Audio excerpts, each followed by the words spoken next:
akan bersinggungan ya dengan kebijakan luar negeri kita. Jadi peacekeeping operation begitu. Maritime Fulcrum jelas lah kita nggak sendirian yang di maritim begitu kan. Kita mau jadi pusat apa namanya apa itu istilahnya Pak Jokowi bahasa Indonesia itu Maritime Fulcrum itu ya itulah pusat maritim dunia kah ceritanya, saya lupa bahasa Indonesia. Yang human rights itu nanti kita akan melihat domestic issues human rights-nya. Jadi human rights itu ya poros maritim ya, makasih Dandi. Human rights itu adalah isu lokal sebenarnya di Indonesia, tapi kemudian menjadi santapan global. Nah, nanti kita lihat isunya itu apa yang digoreng sama dunia internasional dan bagaimana kita menyikapinya. So, first thing first,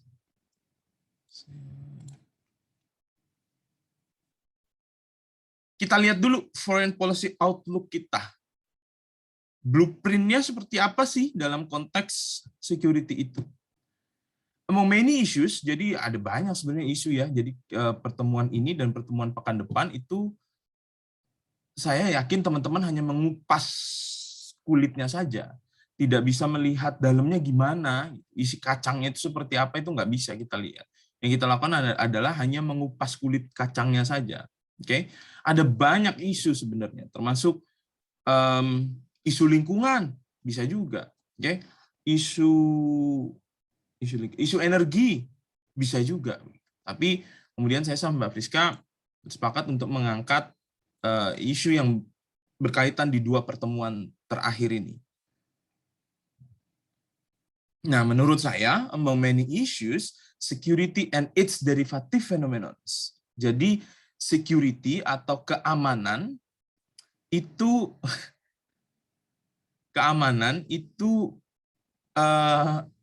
apa namanya? Saya ngelihat si Divka tadi jadi tuh dia pakai itu loh. Jangan dipakai Divka karena mukanya ketutupan sama itu tadi. Sorry. Security and its derivative phenomena. Jadi isu keamanan beserta turunannya. Nah, turunannya ini ada bermacam-macam nih. Ada militer begitu, termasuk human rights. Itu to some extent juga masuk di bagian security. Human security kita sebutnya. Security and its derivative phenomena. Jadi produk turunannya security itu are critical in international relations and foreign policy. Penting nih, masih penting ini. Jadi bukan berarti kita mengenyampingkan isu lingkungan, isu energi, kemudian isu apalagi ya, isu-isu non security begitu, isu kesehatan, isu pendidikan, enggak. Tetapi di dunia HI sampai hari ini si isu security dengan produk turunannya tadi itu masih menjadi isu-isu yang kritis untuk dipelajari di HI dan foreign policy. Not to mention bahkan bagi Indonesia, isu ini juga isu yang penting. Right? As the primary factor influencing global architecture. Jadi sampai hari ini menurut saya tentu ini argumentasi saya. Teman-teman kalau bertanya dengan dosen lain begitu mungkin akan merasa bahwa enggak kok, ekonomi itu kayaknya yang menentukan tatanan dunia global. But for me, at least for me begitu, I'm pretty sure that the primary factor influencing global politics is security. Security plays major role in shaping Indonesia's foreign policy, intra and extra regional, di dalam kawasan Asia Tenggara atau di luar kawasan. Okay? Keamanan itu tetap menjadi poin penting. Sekali lagi, bukan mengenyampingkan isu lainnya ya, tidak. Tetapi keamanan bagi saya itu masih memiliki porsi yang lebih untuk Indonesia. Although ekonomi, contohnya saja ekonomi, hari ini runs imperative law, memerankan peran yang cukup penting begitu atau cukup signifikan, but still global concern on security masih tetap aja. Meskipun ekonomi itu penting, tapi coba lihat kenapa masih orang-orang masih berburu senjata nuklir. kalau dibilang liberalisme dengan ekonomi itu penting, tapi coba lihat kenapa Joe Biden akhirnya merestui Australia untuk membuat nuclear submarines. Okay? So, but still, global concern on security remains unchallenged. As Kenneth Waltz coined that economy, bahwa ternyata ekonomi to some extent bagi Kenneth Waltz itu adalah material power to explore in anarchic world in which security is a key to survival. Ekonomi inilah digunakan untuk memperkaya security. Coba kita lihat Amerika Serikat. Ekonominya didorong sana sini, ujung-ujungnya apa? Ujung-ujungnya beli kapal induk. Okay? Ya tentulah untuk kesejahteraan rakyatnya juga iya gitu. Tapi dalam konteks militer dibeli kapal induk. Padahal dia nggak punya musuh. Musuh itu maksudnya musuh dalam berperang ya. Jadi membeli kapal induk sebenarnya tidak terlalu signifikan. China for example, dia ngeboost ekonominya, but simultaneously at the same time begitu beriringan jalannya dia itu menduplikasi dalam 10 tahun terakhir dia menduplikasi sampai 10 kali lipat lebih expenditure untuk militernya. Berarti militer ini tetap yang paling apa ya? Ya pandangan yang konservatif tetapi tetap paling penting rasanya. Ini at least menurut argumentasi saya. Kemudian security tetap menjadi elemen yang paling penting bagi national interest. Ekonomi itu bagi Kenneth Waltz adalah sebuah material power, kekuatan material yang kemudian digunakan untuk memperkaya keamanan kita. Jadi tidak bisa ya ekonominya juga tidak bisa dilepaskan sebagai variabel tunggal, dia sendiri begitu nggak bisa.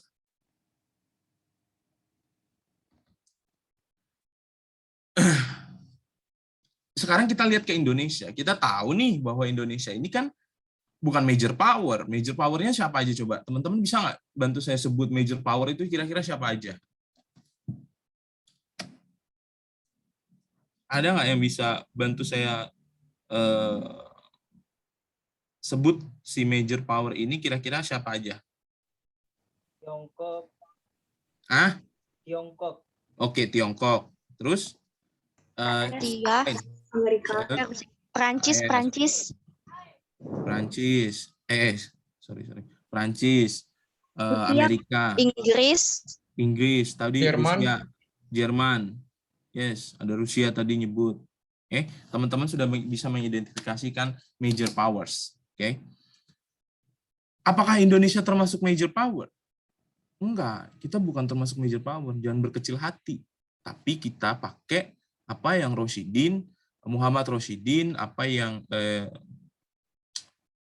Widya Santika Jaya menyebutnya sebagai middle pathway atau jalan tengah tadi, middle power tadi. Indonesia tends to use middle pathway to project its rising power. Jadi kalau Tiongkok itu projection itu maksudnya menampilkan ya, Tiongkok itu menampilkan kekuatan dia itu sebagai major power dengan militer. Amerika juga begitu. Kalau Jerman menampilkan atau memproyeksikan kekuatannya dia bukan dengan militer, karena Jerman itu cukup negara yang cukup agak anti militer saat ini ya, tapi dia memproyeksikan kekuatan dia, major power, material power dia itu melalui ekonomi. Perancis mungkin dengan konteks militer meskipun tidak terlalu signifikan seperti Tiongkok dan Amerika Serikat. Rusia juga cukup signifikan. Nah, Indonesia pakai apa? Kita nggak bisa memproyeksikan pakai militer. Bisa sih, kita itu global. Pasti teman-teman berargumennya bahwa global firepower index-nya paling tinggi loh se-ASEAN. Tapi itu bukan menjadi argumentasi bahwa kita bisa memproyeksikan kekuatan melalui media security. Teman-teman ada yang pernah dengar bahwa global firepower index, iya itulah namanya, bahwa Indonesia ini peringkat 1 di ASEAN, peringkat 10 besar di dunia. Ada yang pernah dengar itu firepower index? Global Firepower Index kalau saya nggak salah. Ada yang pernah dengar? Oke, jadi ada penelitian ini menyebutkan bahwa Indonesia itu punya kekuatan militer termasuk yang terbesar di dunia. Dalam rankingnya itu 10 besar dunia. Oke. Nah, apakah kayak gitu artinya kita bisa memproyeksikan kekuatan kita melalui militer? Enggak ujuk-ujuk begitu. Oke. Ukuran kita peringkat 10 besar dunia itu dilihat dari berbagai faktor. Faktor yang paling signifikan adalah jumlah tentara kita itu paling banyak. Bukan paling banyak, Tiongkok itu paling banyak, Amerika juga paling banyak. Tentara Indonesia itu jumlahnya terbanyak ketiga, kalau nggak salah setelah Tiongkok, AS, baru Indonesia. Oke, nah jumlah tentara ini yang akhirnya membuat koefisien ranking kita, koefisien nilai kita itu naik. Jadi ranking kita naik. Tapi coba dilihat alutsistanya, kita kalah jauh. Okay. Even to compare with Singapore, di negara sekecil Singapura itu alutsistanya ya tentu tidak sebesar Indonesia, cuma mungkin rasionya akhirnya kalah dengan Indonesia. Oke.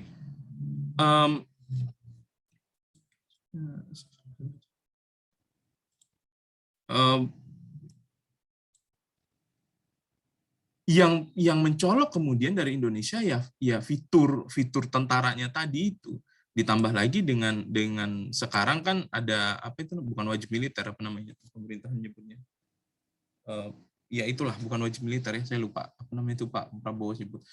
Nah, maka militer ini kita tidak bisa gunakan untuk memproyeksikan kekuatan kita. Okay. Yang bisa kita proyeksikan, Indonesia bisa proyeksikan adalah melalui middle power tadi, middle pathway-nya tadi. Okay. Power projection through military capability is strictly limited, terbatas sekali. Okay. Kita besar dalam ranking, itu masuk 10 besar, ya karena tentaranya itu banyak gitu. Tapi ya masa melawan kapal tank, kapal induk atau melawan F-16 dengan 1.000 tentara, kan nggak logis. Oke, jadi hitungannya Global Firepower Index, kalau teman-teman mempelajari militer begitu, itu tidak relevan kalau kita bandingkan menjadi major power projection. Oke, Indonesia could not use its military power karena itu terbatas to pursue global identity through security means. Kita nggak bisa jago-jagoan kayak Tiongkok mengkooptasi Laut Tiongkok Selatan. Nggak bisa, kita digeber sama Singapura selesai. Okay. Di libas Singapura, Malaysia, Brunei ngelibas kita, mungkin kita ya tamat juga. Kita nggak bisa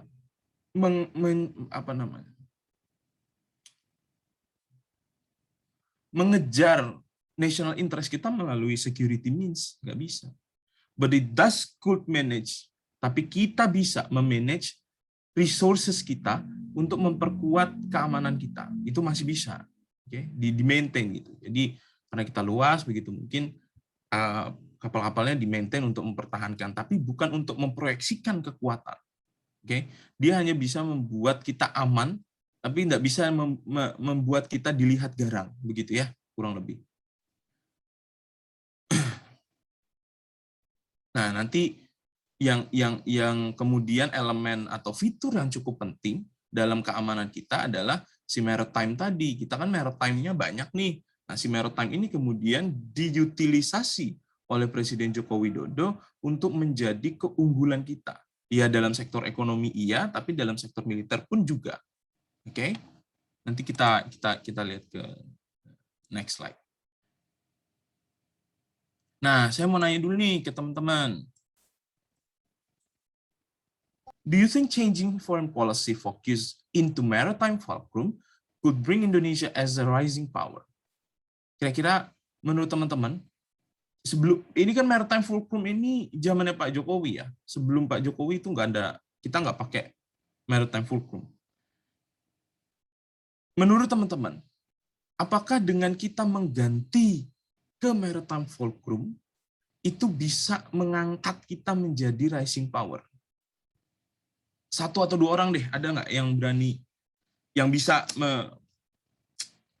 mendeliver? Menaikkan fulcrum.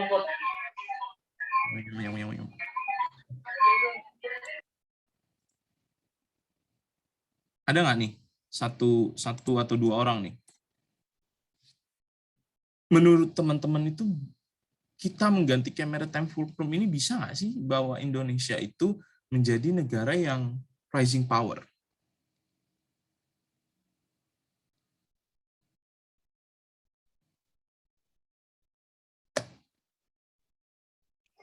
Menurut saya sih nggak bisa ya Kak.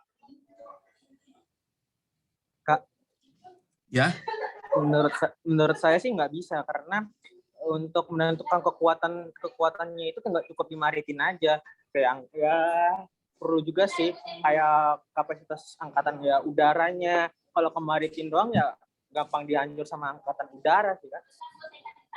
Polcomnya itu, ya, maritimnya itu. Oke. Sebentar.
Oke, sorry teman-teman, ada telepon.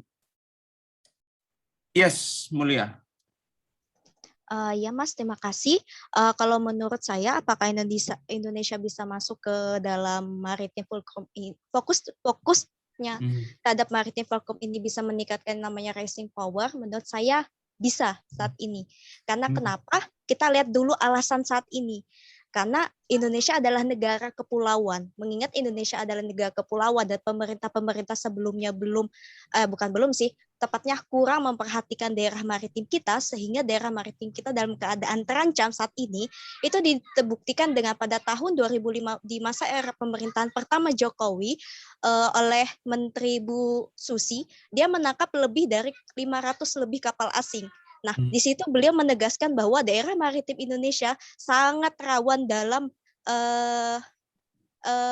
kedaulatannya sangat rawan untuk diganggu oleh pihak luar. Oleh sebab itu, mengingat sumber daya alam Indonesia sangat besar ya di daerah perairannya, otomatis menurut saya kalau kita fokuskan terhadap maritim itulah hal yang benar untuk saat ini ya, Mas.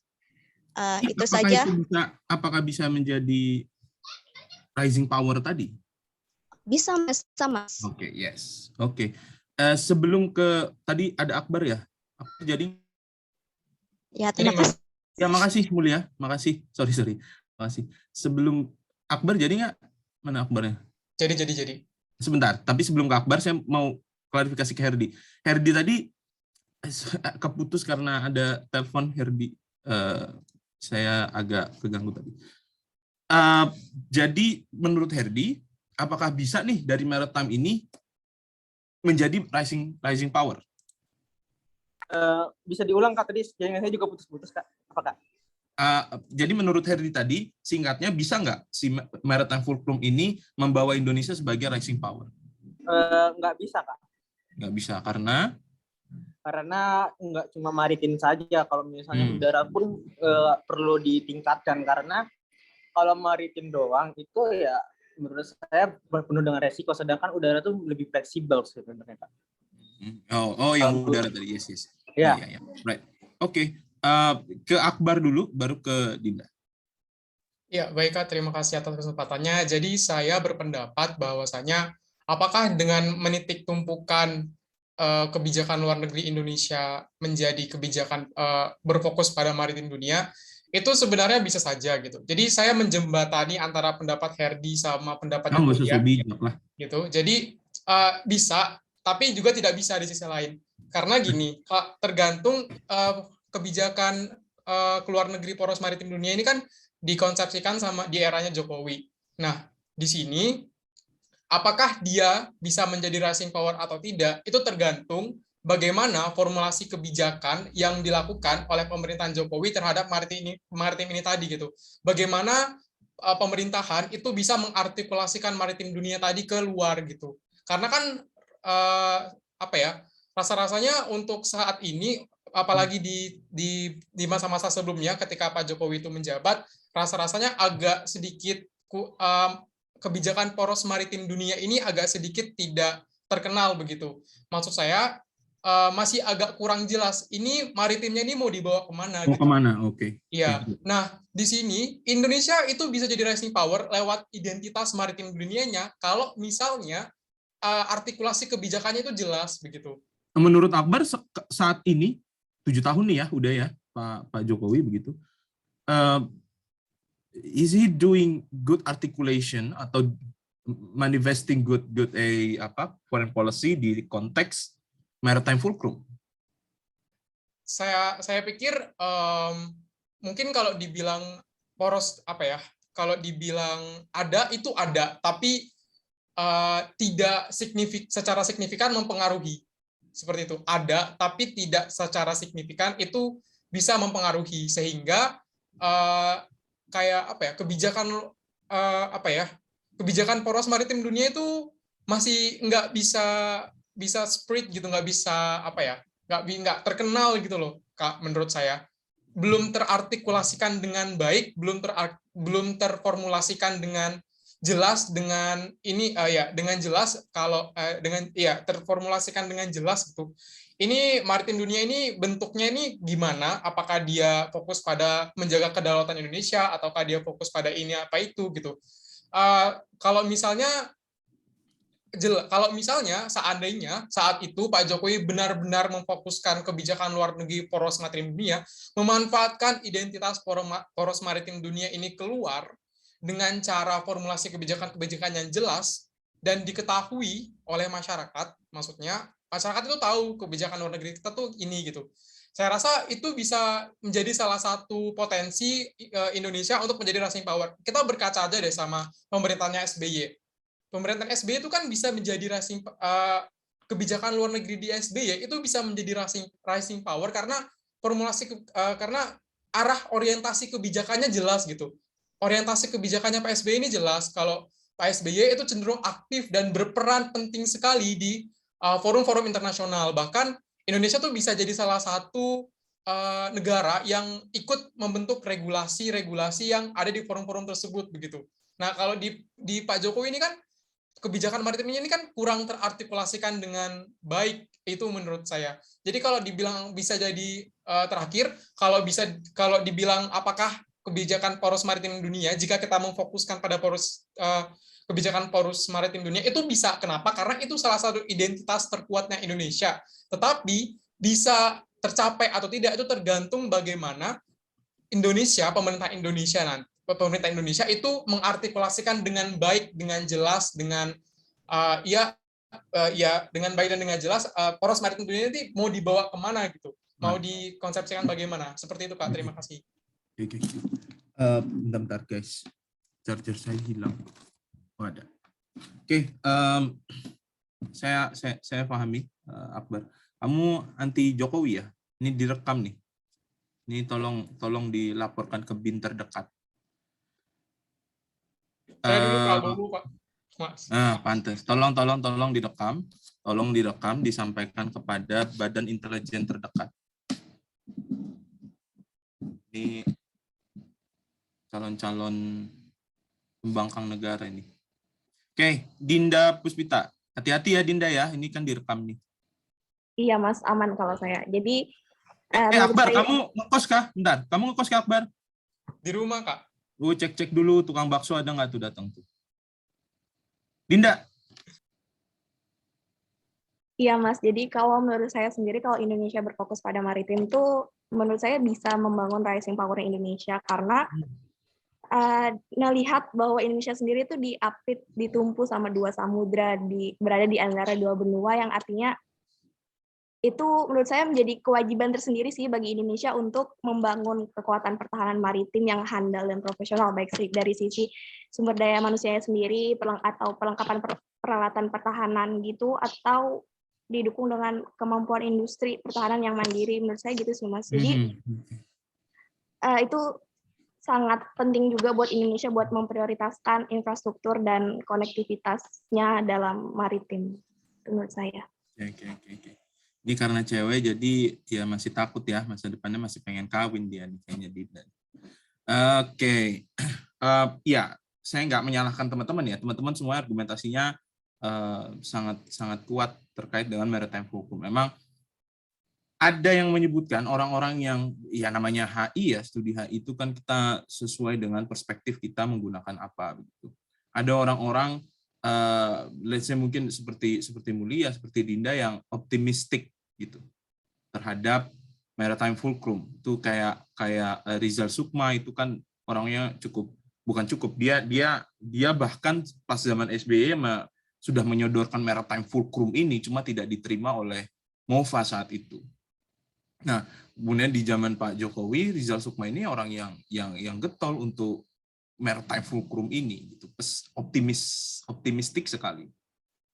Tapi ada orang-orang yang sudah ingin mengakhiri hidup seperti Akbar tadi ya, seperti Herdi begitu, yang sudah bosan dengan dunia perkuliahan, kemudian memilih untuk ini enggak efektif begitu. Bahkan to some extent kalau saya mengecho apa yang Akbar sampaikan, ya ini ada sih KLN kebijakannya ada, cuma does it really impact to our foreign policy, atau does it really touches foreign policy kita enggak sih? Paling banter ya kita pakai apa itu namanya yang sama India itu Pacific Forum itu loh, Pacific Forum. Aduh saya lupa. Kita sama India juga tuh. Jadi tapi itu semacam multilateral aja. Ya tempat nongkrong aja itu like ASEAN. Indonesia nongkrong di ASEAN, kemudian besoknya nongkrong di kafe lain. Ya udah selesai. Okay. Saya lupa namanya.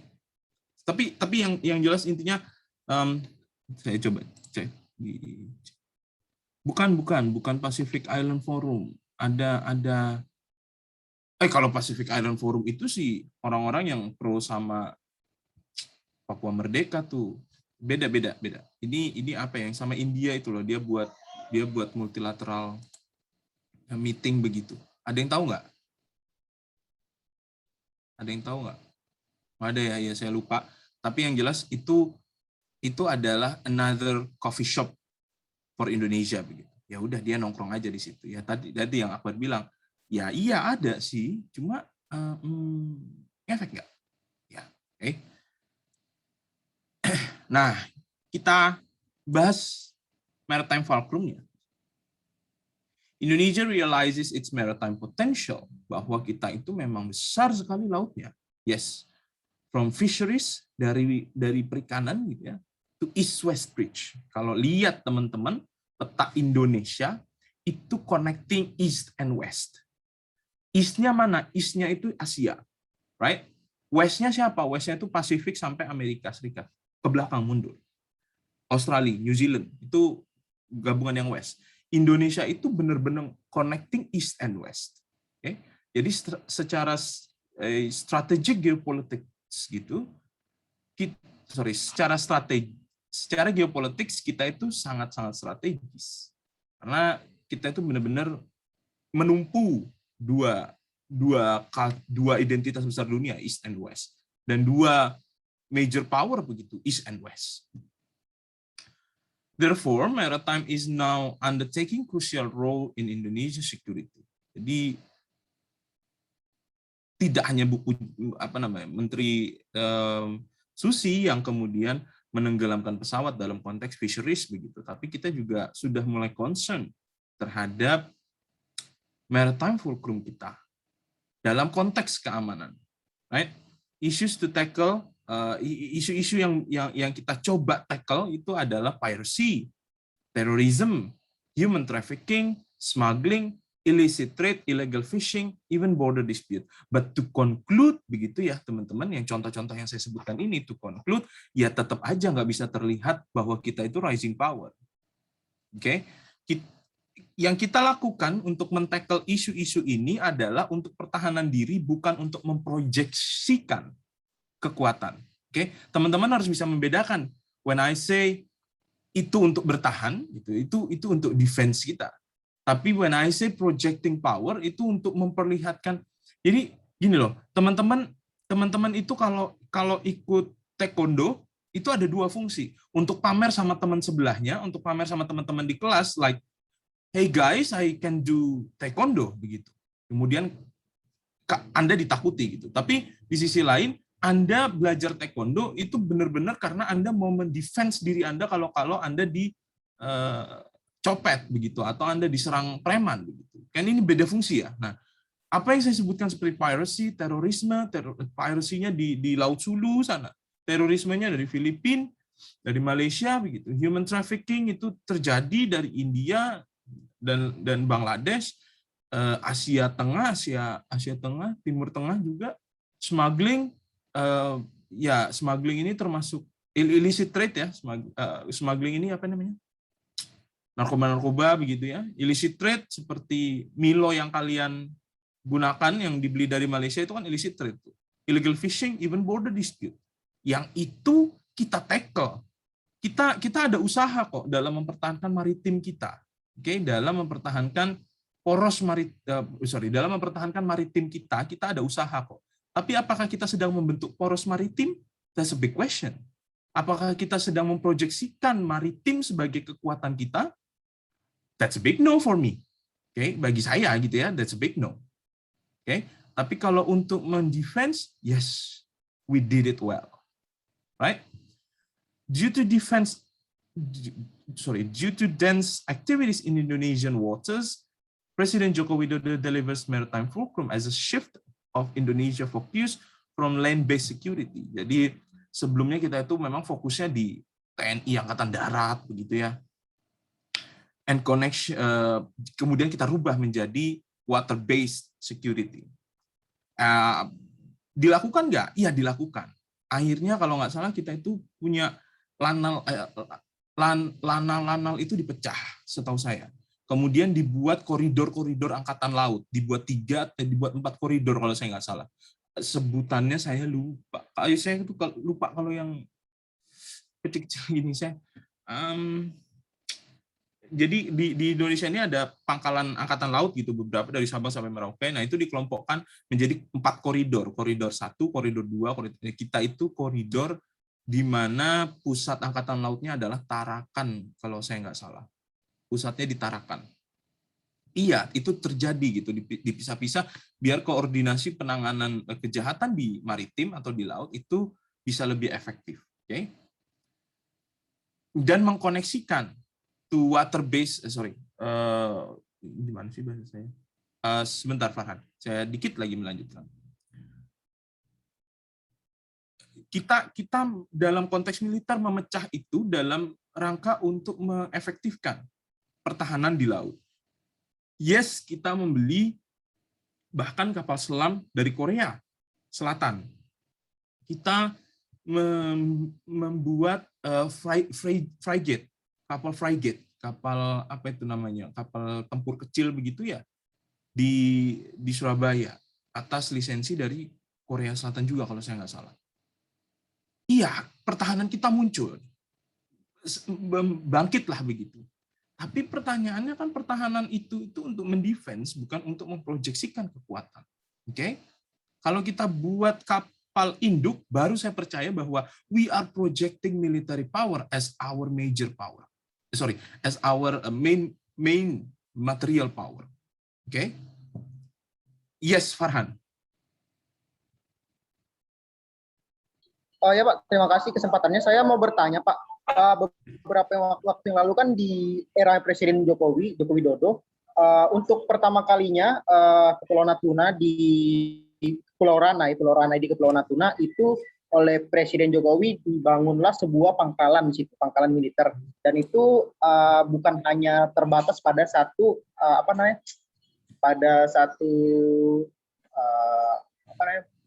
bagian daripada Tentara Nasional Indonesia, tetapi itu merupakan daerah koordinasi di mana ada tentara TNI Angkatan Darat, TNI Angkatan Laut, dan yang utamanya TNI Angkatan yang ada TNI Angkatan Darat, TNI Angkatan Darat, dan yang utama itu ada TNI Angkatan Laut. Nah, saya mau bertanya Pak, apakah dengan pendirian pangkalan militer di situ adalah upaya Jokowi dalam merespon peningkatan intensitas Tiongkok di Laut Cina Selatan, Pak? Di Laut Natuna Selatan.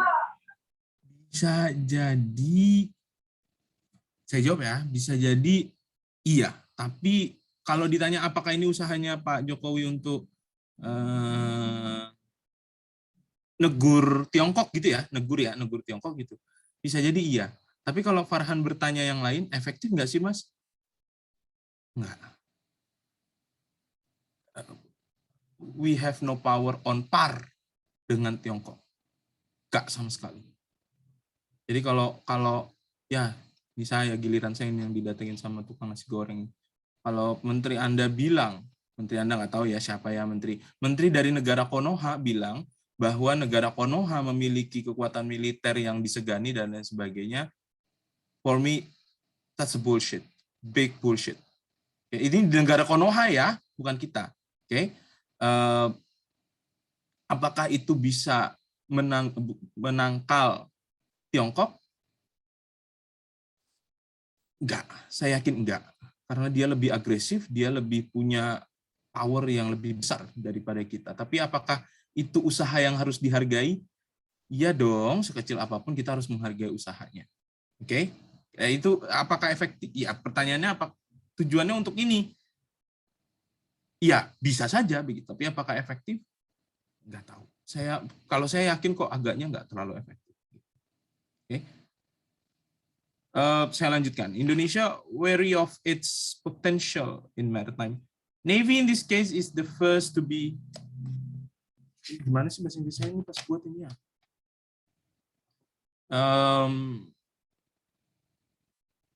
To upgrade its military. Oh, jadi saya nggak tahu bahasa Inggris saya like ini saya buat ngantuk kayaknya deh. Navy atau angkatan laut itu yang paling senang pas Jokowi bilang, pas Presiden Jokowi bilang kita pindah ke maritime fulcrum. Wah, Navy yang paling senang. Kenapa? Karena dia dapat suntikan pendanaan. Aduh, ada risetnya tuh yang. Jadi awalnya katakanlah Rp1.000, kemudian jadi Rp10.000 dananya per tahun. Melonjaknya itu signifikan, ya, karena keseriusan Pak Jokowi untuk menangani si maritim tadi. In Maritime Fulcrum Strategy, the paper says that Indonesia should respond to its strategic environment rather than seeks to shape or influence its environment. Jadi si Sebastian ini bilangnya kayaknya Indonesia itu lebih penting untuk nanganin urusannya dia sendiri deh di sekelilingnya dia gitu ya, masalahnya dia sendiri. Nggak usah ngurusin orang lain dulu, nggak usah. Kamu tuh kalau punya uang pas-pasan gitu, nggak usah ngasih makan orang, kasih makan dulu dirimu gitu. Ini yang Sebastian dan teman-temannya mau katakan. Sorry, ini ada does it mean Indonesia fail? Iya. Nah, sekarang menurut teman-teman, does it mean Indonesia fail to project its maritime power? Apakah menurut teman-teman Indonesia itu gagal deh kayaknya memproyeksikan maritime power? Satu atau dua orang? Ini dalam konteks security ya. Apakah gagal? Yes, Akbar. Iya, kalau menurut saya dibilang gagal. Hati-hati ya, Bar. Iya. Oke. Bisa bilang gagal, itu sebenarnya menurut saya tidak. Tetapi seperti yang saya mention tadi, itu tidak. Karena kan tadi seperti yang dijelaskan sama Pak, bahwasanya Indonesia konsepsi dari maritime fulcrum ini kan lebih ke swaggering sama defense kan, Kak? Jadi apakah itu bisa dibilang gagal? Karena tadi kita dengan konsepsinya itu buat swaggering sama defense, itu dibilang gagal tuh enggak, cuma itu tuh masih belum kuat gitu, karena masih ada potensi dari luar, ya masih ada potensi yang dapat mengancam kedaulatan Indonesia itu tadi gitu. Masih ada potensi itu tuh masih ada gitu, Kak. Jadi dibilang gagal itu enggak gitu ya. Gagal enggak tapi enggak efektif gitu ya. Iya, benar. Belum kuat begitu. Saya mau lurusin dikit Akbar. Kita itu melakukan untuk defense ya, bukan untuk swaggering. Kita bukan untuk sombong-sombongan gitu. Kita pure untuk ngedefense saja. Kalau kita untuk sombong-sombongan, wah kita agak-agaknya dilindes sama Tiongkok juga, kalah gitu. Kalau untuk swaggering ya kurang. Gitu ya. Does maritime fulcrum help Indonesia ascend? Apakah ini membantu Indonesia naik menjadi negara rising power, let's say? Ya, sekali lagi depends seperti yang teman-teman jawab di depan tadi. It is an inward-looking concept of archipelagic outlook. It says Indonesia's strategy in combating multifaceted threats. Multifaceted threats itu yang ini tadi. Yang piracy sampai border dispute itu adalah multifaceted threats, right? But discussion regarding maritime interest and threats beyond Indonesia's shores are not substantially explored. Nah, ini dia. Kita itu menggadang-gadang maritime fulcrum ini kan kalau bahasa Indonesianya apa tadi namanya? Poros maritim dunia. Ya, poros maritim dunia. Yang kita lakukan itu cuma combating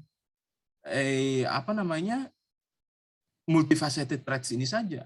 kita itu sedang melawan imminent threats, sedang melawan ancaman-ancaman di depan mata kita. Oke? Tapi kalau kita bilang poros maritim dunia itu seolah-olah itu grandeur sekali, konsep yang besar sekali. Tapi ternyata diskusi mengenai maritime interest and threats beyond ancaman-ancaman yang di luar Indonesia, di luar laut Indonesia begitu, ternyata nggak dieksplor. Yang kita lakukan, yang TNI Angkatan Laut itu lakukan ya, teroris minggir, smuggler, illegal fisher, dan lain sebagainya. Jangan masuk teritori kita. Tapi apakah kita bisa memproyeksikan maritime interest kita beyond Indonesia's shores, begitu, di luar atau lebih daripada batas laut kita? Enggak bisa. For example, Indonesia security interest in the Indian Ocean. Apakah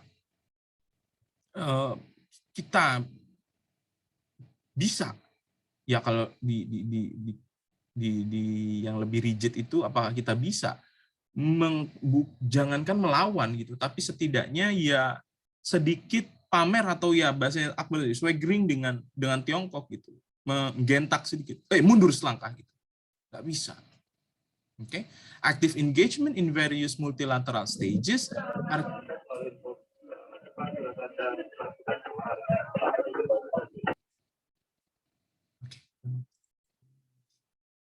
active engagement in various multilateral stages are compensation of Indonesia's lack of military power.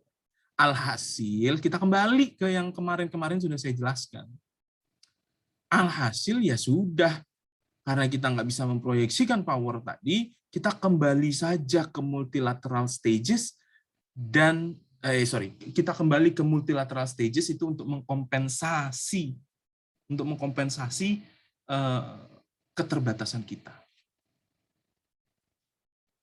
Ada pertanyaan dulu? Jangan bertanya. Ya sudah. Kuliah, silakan. Sorry. Iya, Saya kira tadi selesai.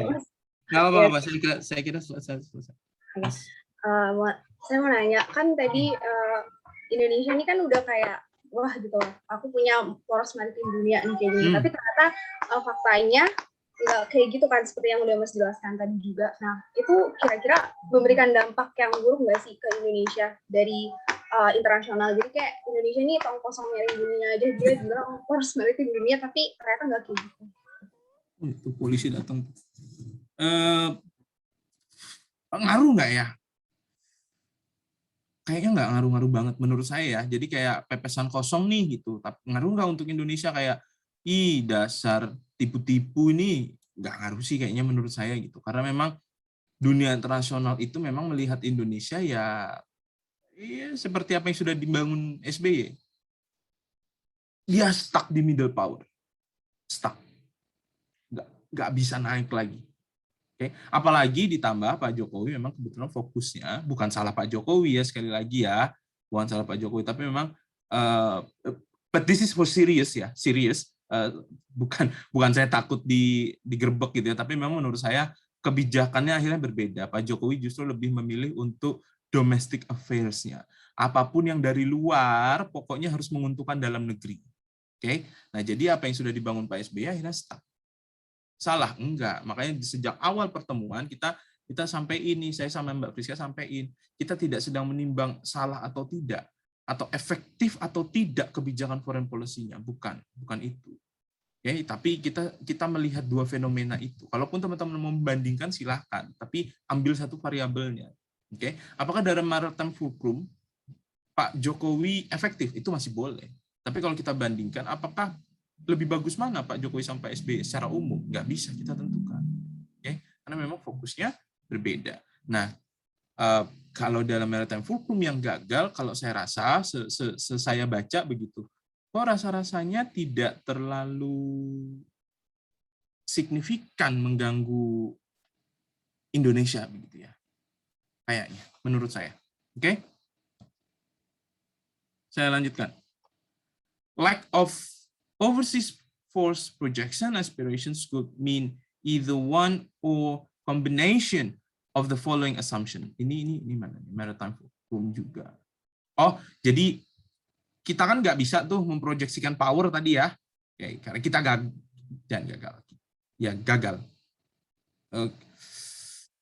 Nggak efektif, gagal. Samalah kurang lebih begitu ya. Itu karena ada beberapa asumsi. Yang pertama, Indonesia is still unable to deploy adequate resources, bahwa kita itu nggak bisa ternyata mengirimkan resource atau sumber daya yang mumpuni di laut. Alasan kedua, Indonesia has not defined its overseas interest clearly. Kita itu nggak tahu mau di laut ini mau diapain, yang kayak Akbar tadi bilang. Kita mau ngapain di laut gitu. Maritime Fulcrum ini mau dibuat apa? Nggak tahu saya. Kita nggak tahu. Blueprint-nya ada tapi nggak jelas tujuannya. Okay? Therefore, and has not calculated how it intends to secure Indonesia, to secure ourselves. Yang ketiga, Indonesia is too fixated. Nah, ini karena Pak Jokowi begitu, too fixated on domestic security. Therefore, unable to comprehend its external security environment. Karena kita terlalu fokus sama keamanan dalam negeri, ya nggak Pak Jokowi aja sih, Pak SBY juga lah. Gitu. Tapi enggak sih.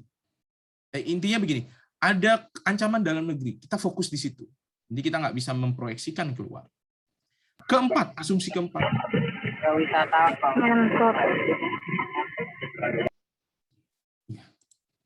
Asumsi keempatnya, the nation's inward-looking orientation is too deeply ingrained. Ini yang Pak Jokowi tadi ya. Jadi dia terlalu melihat ke dalam.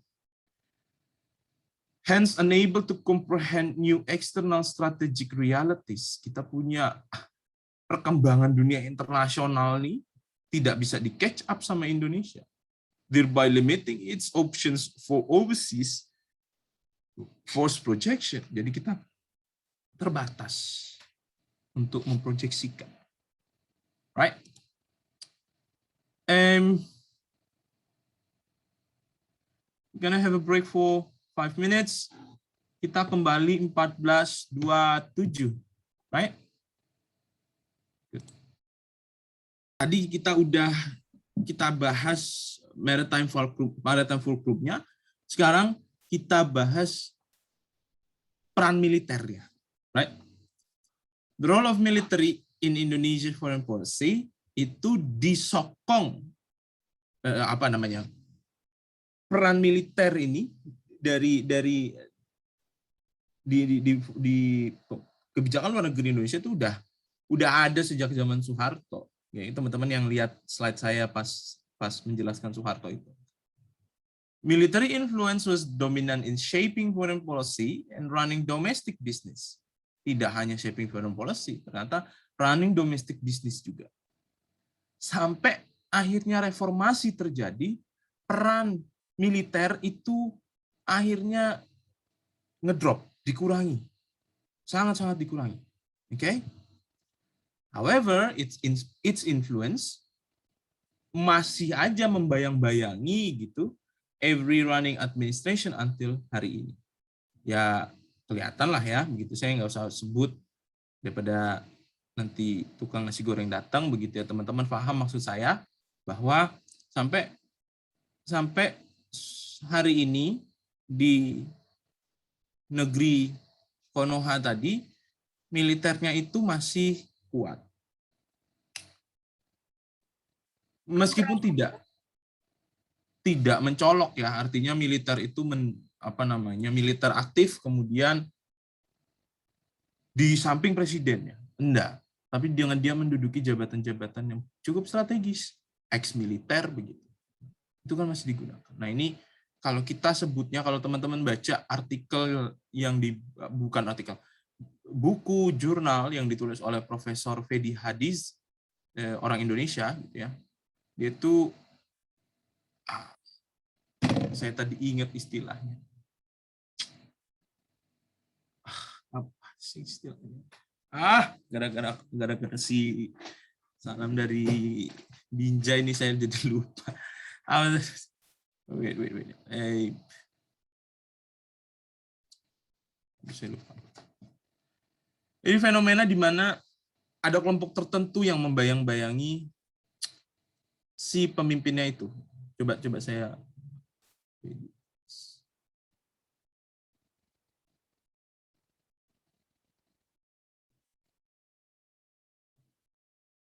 no, Islamic populism. No. Oh, bukan. Aduh, beneran saya lupa. Ya, itulah intinya. Ada yang mengikat ya, militer itu masih mengikat kepemimpinan di masing-masing presiden. But do they, maaf ya teman-teman kalau saya agak wagu menjelaskan karena istilahnya saya lupa. Beneran lupa, teman-teman googling aja Fedi Hadis begitu, nanti ketemu banyak artikelnya terkait apa. Nah itulah dia itu melakukan riset bahwa di pemerintahan di Indonesia itu di backup oleh kelompok-kelompok parlente sama kelompok-kelompok militer itu masih membackup sampai hari ini. Nah, ini berdasarkan risetnya dia gitu ya. Tapi apakah militer itu signifikan untuk Indonesia to project its power di luar sana? Oke. Kalau tadi kita sudah lihat banyak negatifnya gitu ya.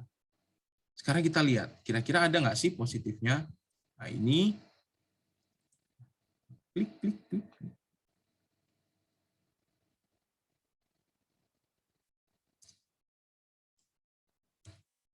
Sebelum kita ngelihat perannya Indonesia di luar sana, kita lihat dulu military expenditure kita. Oke, lambatnya internet saya.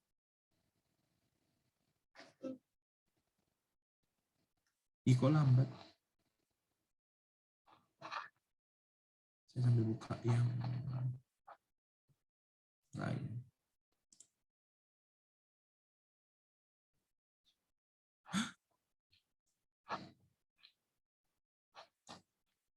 Ini global firepower. Please click containing a boat.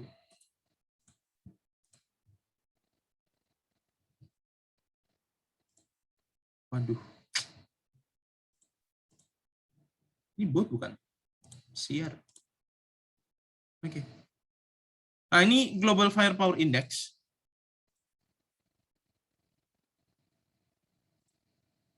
Mengajar sih pikirin. Nah, ini udah kebuka nih. Lihat ya, teman-teman ya. Dari tahun 2000 expenditure kita untuk militer sampai tahun 2020. Naik. Militer kita tuh naik. Ini artinya peran militer itu masih signifikan. Antara kelompok lobbynya masih banyak atau memang Indonesia merasa harus memperbaiki militernya. Bisa juga. Oke. Ini secara expenditure ya, belanja militer kita itu makin tahun makin naik. Ini global military strength kita. Overview. Nih, ranking kita nih. Populasi itu juga dihitung di global firepower tadi. Manpower dihitung. Oke. Yang tinggi-tinggi kita lihat.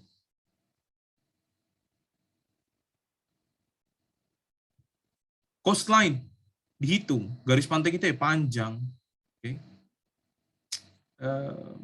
Military age, nah mungkin masih banyak yang kinis-kinis, masih banyak opa-opa di militer kita. Nah, itu.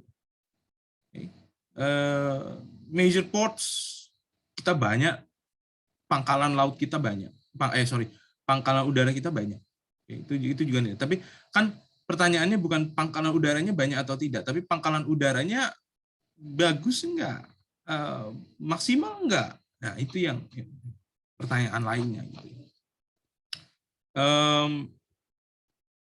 Labor force juga kena nih. Di saat genting, buruh-buruh kayak kalian ini yang disuruh perang, buruh-buruh kampus seperti kalian nih. Itu firepower. Jadi banyak faktor untuk menentukan. Nah, Indonesia ternyata 2021 dia peringkat 16 bukan peringkat 10 ya, saya keliru, minta maaf. Dia peringkat 16 dari 140. Ih, ngeri Mas, dia Indonesia punya taring berarti. Iya, tapi dilihat taringnya. Ini buruh-buruh kayak kalian gini dihitung juga nih. Kan? Terus ports-nya bagus enggak? Enggak tahu. Right?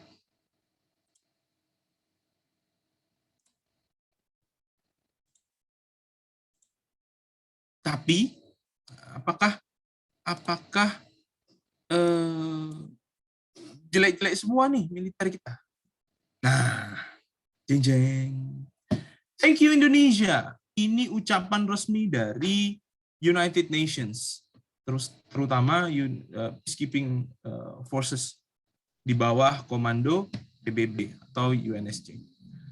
Indonesia, thank you Indonesia for your service and sacrifice. Ternyata Indonesia itu menyumbang 2.700 personel tergabung dalam militer dan polisi ke 9 misi PBB.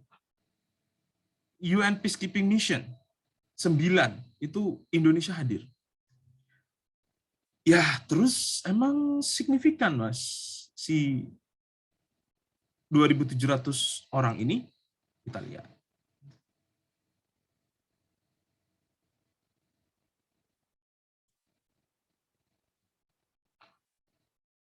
Woi, ini saya mau ngeklik nggak bisa.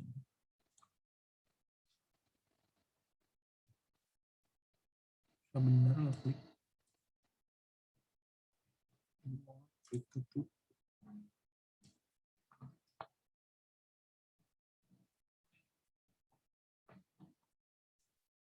Oke, Troops and Police Contributors 2021 ini kita lihat 2021 baik kami.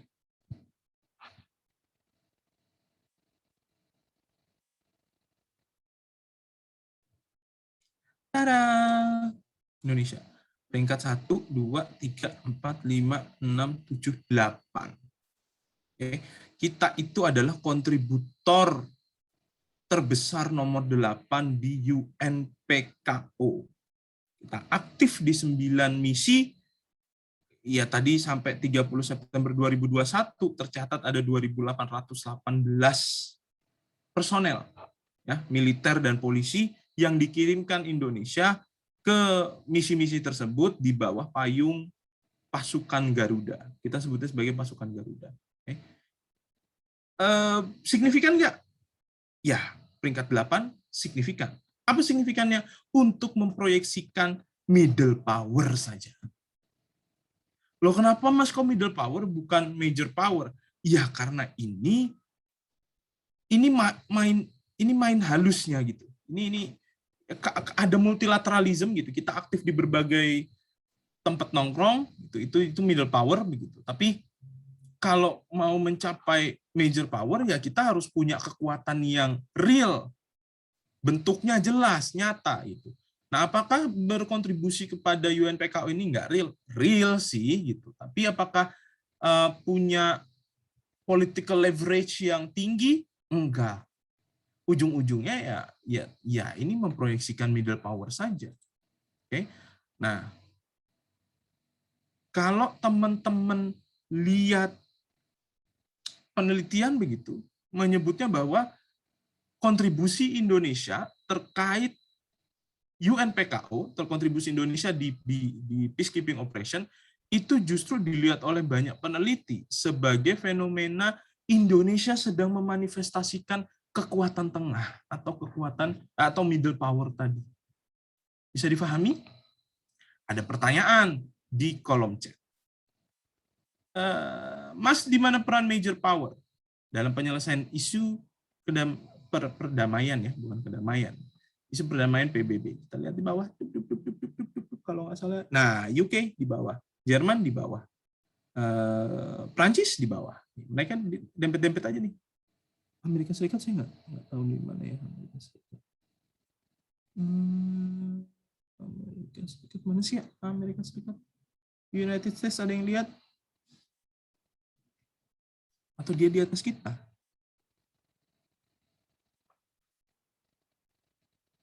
Nggak tahu, saya nggak bisa. Saya nggak tahu ya United States-nya di mana. Tapi yang jelas negara-negara superpower di bawah. Kalian lihat di bawah ya, di bawah semua. Lihat siapa yang berada di peringkat teratas. Bangladesh, Nepal, India, Rwanda, Ethiopia, Pakistan, Egypt. Negara ini negara nih gitu ya. Nah, ini negara-negara yang sedang seeking middle power juga. Mereka nggak punya resource lain selain orang. Bangladesh, Nepal, India, Rwanda. Itu nggak punya kekuatan militer, yang mereka punya adalah pion-pion untuk berperang. Dikirimilah ini untuk berkontribusi pada perdamaian dunia. Right? Bisa dipahami? Okay. Shall I continue? Nah, kita sekarang pindah ke human rights. Why human rights issue? Kira-kira Indonesia berperan dalam menyumbang tentara atau polisi itu apakah juga sebagai meningkatkan identitas negara? Yes, tadi ya, tapi sebatas middle power saja. Why human rights issue matter in Indonesia foreign policy? Kita lihat sekarang, kita pindah ke human rights, isu-isu HAM. Tapi sebelum itu, coba saya tanya ke teman-teman. Kira-kira menurut teman-teman, why human rights issue penting di dalam kebijakan luar negeri kita?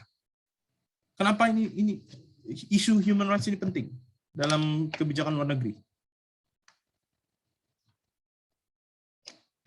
Anyone? Ayo, seseorang. Kenapa ini penting? Karena Indonesia menjunjung tinggi HAM. Yes. Cindy, yes. Ada tadi. Mungkin karena kayak preskripsinya negara yang bagus itu tuh ya yang menjunjung HAM. Jadi Indonesia tuh kayak condong harus ngikutin gitu loh. Negara yang bagus tuh yang menjunjung HAM gitu. Mungkin itu ya Mas. Itu sependek yang saya tahu. Makasih. Thank you Cindy. Ada yang lain? Kenapa kira-kira human rights issues penting dalam kebijakan luar negeri Indonesia? Ada? Tadi Cindy sama Ade sama ya, karena kita menjunjung HAM begitu. Ada yang lain?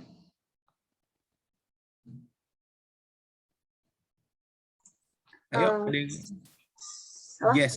Ya. Saya mau coba. Mungkin kenapa human rights itu penting untuk kebijakan luar negeri Indonesia, karena selain kita negara yang menjunjung tinggi HAM, sekarang kan isu-isu tentang human rights itu kan benar-benar krusial, benar-benar penting, benar-benar dibicarakan di luar sana, di dunia internasional. Jadi mungkin kalau misalnya Indonesia memfokuskan kebijakan luar negerinya di situ, itu bisa mengangkat citra Indonesia juga akhirnya di mata internasional. Oke, mengangkat citra ini sama kayak Mulia ya di kolom chat nih, mengangkat citra. Oke. Ada lagi yang lain? Makasih Mulia. Ada lagi yang lain? Satu lagi mungkin? Boleh? Ada lagi? Kira-kira kenapa penting? Ya. Karena menurut saya HAM itu nilai yang universal. Artinya semua negara itu benar-benar harus menjaga hak asasi manusia. Karena pada dasarnya hak asasi manusia itu tidak dibatasi dia tinggal di negara mana, dia tinggal sama siapa dan lain-lain. Itu tuh semua orang, masyarakat di dunia yang lahir sebagai manusia yang sempurna, tidak terbatas dengan apapun, itu memiliki HAM, sehingga setiap negara harus bisa menjamin HAM warga negaranya. Seperti itu, Pak. Jadi karena nilai universal itu tadi, setiap negara itu, termasuk Indonesia sendiri, harus benar-benar mementingkan atau menjaga hak asasi manusia di masing-masing, kayak gitu, Pak. Itu menurut saya. Oke, karena universal tadi ya. Good. Spoiler aja. Kenapa sih Indonesia ini penting? Human rights ini penting untuk diangkat sebagai kebijakan luar negeri Indonesia. Ya, selain yang teman-teman sebut tadi, ada alasan lain. Karena isu human rights ini digoreng sama orang lain. Jadi kemudian bagi Indonesia wajib untuk meluruskannya. Atau wajib untuk membuat kebijakan luar negeri dalam konteks human rights. Karena ini digoreng oleh banyak orang. Oke? Terutama negara-negara Pasifik. ya saya nggak hafal, tapi banyak negara Pasifik yang kecil-kecil gitu yang they do deserve life, tapi kayak nggak penting ada di, ya itulah. Human rights. Now, human rights. Okay. Indonesia has very limited military power.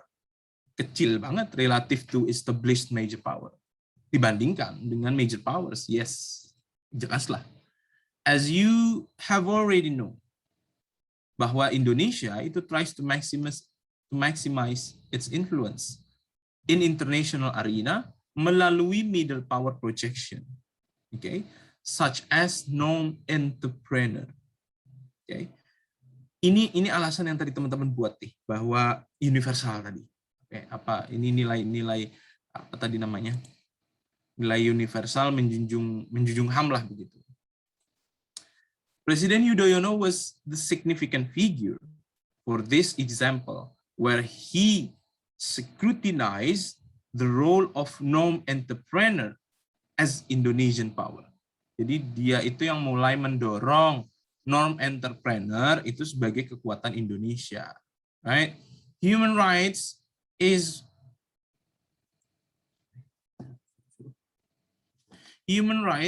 a one popular concept in non-entrepreneurship.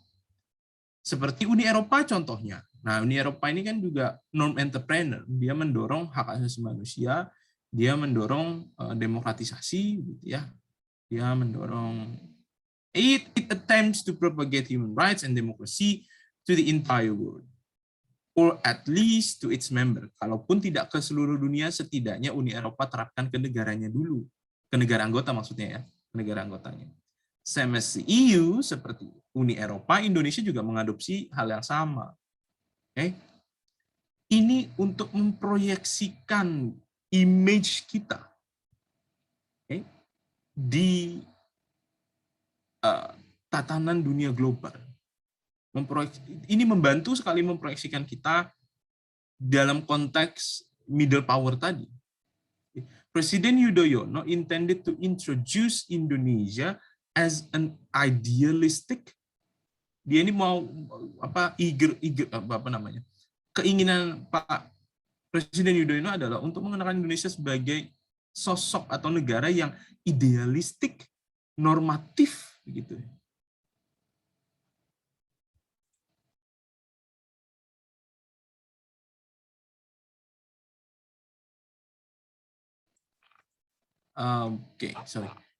As an idealistic and normative country.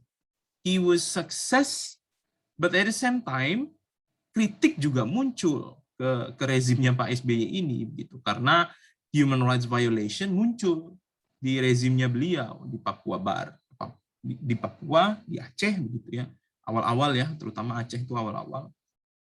Human rights violation was omnipresent, terjadi di banyak bagian di Indonesia, si human rights violation ini. Okay. Kita lihat dari Aceh, Poso, Papua. Jadi SBY itu mau memproyeksikan human rights atau HAM itu sebagai yang tadi teman-teman bilang, itu citra kita. Ini ada norma gitu ya. Ini sesuatu yang sifatnya universal, tadi teman-teman sudah sebut. Kemudian saya mau proyeksikan ini menjadi kekuatan saya di middle power. Oke? Okay? Saya proyeksikan ini berhasil. Tapi di sisi lain, Indonesia itu dapat kritik juga. Contoh tuh, tulisannya Richard Schoeffel. Si Pak Schoeffel itu bilang bahwa human rights di Indonesia itu omnipresent, terjadi begitu. Ken Setiawan juga Ken Setiawan itu political science yang fokus kepada isu-isu Indonesia begitu. Dan human rights terjadi masih sampai sekarang, terutama dilakukan oleh militer begitu. Tapi di sisi lain kita itu berlagak seperti malaikat, padahal kita boroknya besar sekali di dalam negeri. Right? Any question dulu? Ada. Wait.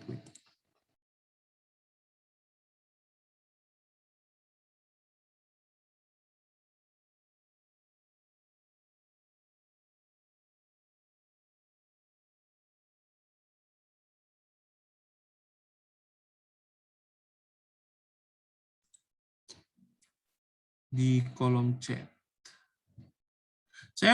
Ini siapa nih? Siapa nih? Sebentar. Ini Cynthia Natali Simanjuntak. Pertanyaan panjang banget. Cynthia-nya ada nggak? Cynthia Natali ada nggak? Boleh di-unmute aja, karena pertanyaannya panjang. Ada. Boleh? Iya. Gimana? Jadi saya mau bertanya Mas soal masalah perdagangan manusia yang masih terjadi di Indonesia. Banyak yang jadi korban perdagangan manusia karena modus dijanjiin jadi PKI atau modus-modus lainnya. Yang dimana pada tahun 2020 sendiri itu ada 227 korban human trafficking dan rata-rata latar belakang korbannya itu banyak orang miskin. Saya mau bertanya, itu apakah ada pemerintah ada upaya khusus untuk menanggulangi permasalahan ini atau alasan TKI. Mengapa masalah perdagangan manusia ini masih terjadi dan belum ada perubahan yang cukup signifikan? Permasalahan TKI ya? Hah? Ya. Permasalahan TKI, oke. Ya. Ada upaya Indonesia. Oh iya. Yes. Dikarenakan ada oknum-oknum pemerintah atau lembaga daerah yang ikut serta di dalamnya. Dan jika memang pemerintah sudah ada berusaha yang kuat untuk menanggulangi masalah ini, namun letak permasalahannya ini, human trafficking ini ada di masyarakatnya sendiri, itu bagaimana, Kak? Sedangkan mereka itu rata-rata miskin dan nggak punya fasilitas untuk mengedukasi diri mereka. Terima kasih, itu aja, Kak. Human trafficking untuk TKI ya, Indonesia ada upaya nggak? Ada. Contohnya di Taiwan. Di Taiwan itu sampai bukan Kadin namanya, kamar dagang chamber gitu, trade chamber. Jadi kan Taiwan itu masih bagian dari Tiongkok ya. Teman-teman harus ingat nih, Indonesia itu mengakui Taiwan sebagai bagian dari Tiongkok. Maka duta besarnya diletakkan di Beijing. Ya, di Beijing ya. Ya, di Beijing, benar. Yang ada di Tiongkok itu adalah perwakilan perdagangan. Trade chamber namanya. Oke, nah itu bukan berperan sebagai, tetapi di pekerjaannya itu agak mirip-mirip sama konsulat begitu ya. Jadi mewakili pemerintah juga. Tapi terutama perwakilannya itu, fungsi perwakilannya dalam konteks ekonomi, perdagangan. Yang dilakukan oleh Trade Chamber Indonesia di Taiwan adalah bernegosiasi untuk menyelesaikan masalah TKI ilegal. Banyak sekali TKI ilegal yang masuk ke sana. Apakah itu tidak melalui pelatihan, tidak bisa bahasa sana, gitu. Kemudian luntang-lantung disiksa dan lain sebagainya, begitu. Apakah Indonesia ada upaya? Iya, ada. Akhirnya Indonesia itu sama pemerintah Taiwan, pemerintah lokal Taiwan itu membentuk seperti satgas gitu. Jadi dia itu menseleksi ketat saat masuk ke Taiwan, dan di Indonesianya pun itu sebelum ke badan-badan pelatihan itu diperkuat. Angkanya, seingat saya itu dari skripsi mahasiswa, angkanya itu menurun memang. Jadi jumlah TKI yang masuk ilegal itu menurun. Tapi otomatis pelanggaran terhadap asasi manusianya juga menurun begitu. Terutama human rights issue-nya itu sangat signifikan karena yang dikirim ke sana itu adalah sudah dipantau dari Indonesia, dan di sana pun di Taiwan pun itu dipantau bahwa kalau terjadi sesuatu, don't hesitate to call us gitu. Oke. Jadi menurut saya ya upaya Indonesia besar kok dalam upaya menangani TKI, terutama kita membuat BNP 2 TKI itu ya, badan yang khusus memang menangani itu. Right. Ade Delvia. Suara dia jelas, Kak? Jelas, yes. Ya. Ade mau nanya nih, kan Indonesia nih kan kalau menjunjung tinggi human rights itu kan bisa terlihat tuh di sekitaran masyarakat sekarang, bahkan pembangunan sudah mulai merata. Namun, mengapa di mata dunia asasi manusia di Indonesia itu masih rendah? Kayak saya nggak ingat ada artikel atau berita tuh mengatakan kalau wisata pedofil itu banyak kan di Indonesia. Itu bahkan di Papua juga kayak serangan terorisme itu kan masih ada.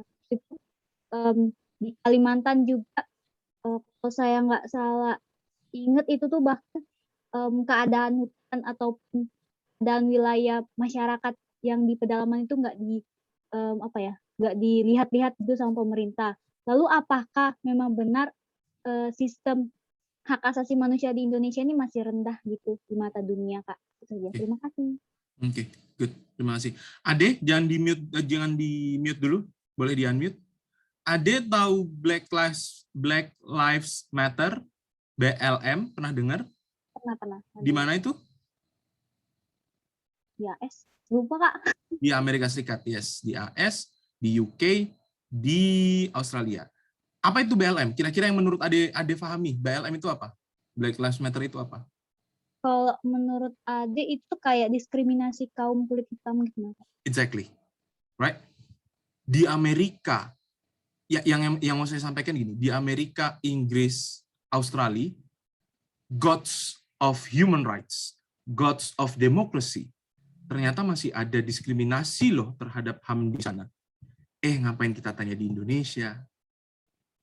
Indonesia dengan segala keterbatasannya, bukan saya mengecilkan bangsa sendiri, enggak. Maksud saya begini, Amerika Serikat, Inggris, Australia, itu kan Tuhan para Tuhannya demokrasi, liberalism, human rights begitu. Tapi ada human rights violation loh di sana. Oke, di Australia contohnya, bahkan di Australia itu ada partai khusus yang satu orang ibu-ibu tua itu anti Muslim. Oke, ya human rights-nya terancam sekali. Di Indonesia aja nggak ada loh partai yang mendeklar bahwa ideologi saya adalah for example, anti-Christian, atau anti-Hindu, anti-Buddhis, atau anti-Konghucu gitu. Nggak ada di Indonesia partai yang mendeklarasikan itu. Nggak ada. Di Australia ada partai, saya lupa lagi namanya, ibu-ibu tua pokoknya, satu orang itu doang. Jadi se-Australia itu cuma ibu itu aja yang, dari partai itu cuma satu orang yang lolos ke kursi parlemen Australia. Ibu itu yang datang hadir ke parlemen Australia menggunakan cadar untuk mengolok-olok kaum muslim. Oke? Serasis itu dia loh, dan itu terjadi di Australia. Partai yang secara gamblang mendeklar bahwa anti terhadap imigran, anti terhadap muslim. Itu ada. Dalam politiknya ada. Apalagi kita 20 tahun terakhir. Pasti terjadi celah di sana-sini, itu pasti. Tapi kan ceritanya, kalau katanya orang bijak, we try our best. Bisa, ya saya tidak menjawab, tapi saya mengumpamakan dengan hal yang lain, Nadia. Mudah-mudahan Nadia bisa memaknainya. Ada lagi yang lain?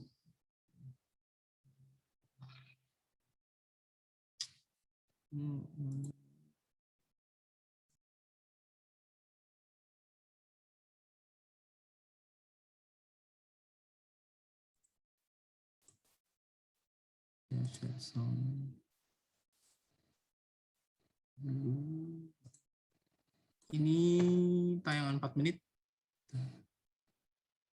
terkait kebijakan luar negeri dalam kaitannya dengan hak asasi manusia kita, hak asasi manusia di Indonesia. Jadi tarik ulur foreign policy kita terkait dengan HAM, karena ada negara-negara yang mendukung begitu.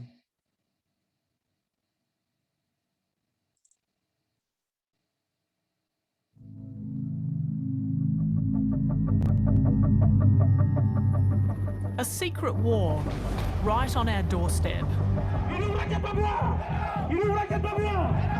West Papuan activists are fighting for independence from Indonesia like never before.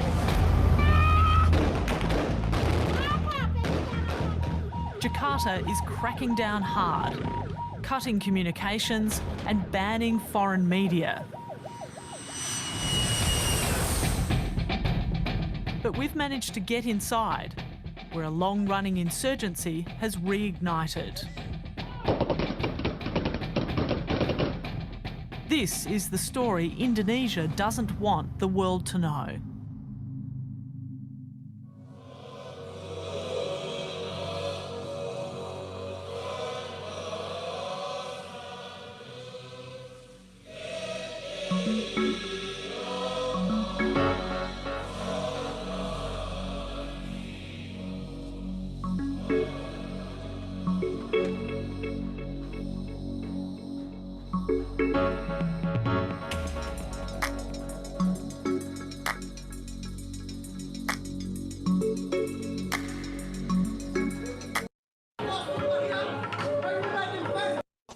While Papua New Guinea is independent, West Papua is part of Indonesia.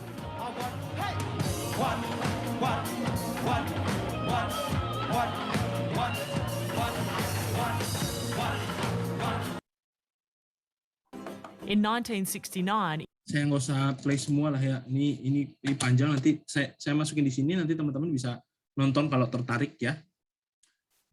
Long and short ceritanya jadi negara Vanuatu gitu ya, ini yang negara yang ya itu tadi, bukan kita mau menghapuskan dia dari peta, tapi they're too small, kena banjir 10 tahun lagi, climate change, negaranya tenggelam gitu. Tapi mereka itu getol sekali untuk menyuarakan pro kemerdekaan Papua. Ada nggak negara-negara di Pasifik sana yang mendukung Indonesia? Ada nggak? Ada nggak negara-negara di Pasifik sana yang mendukung Indonesia?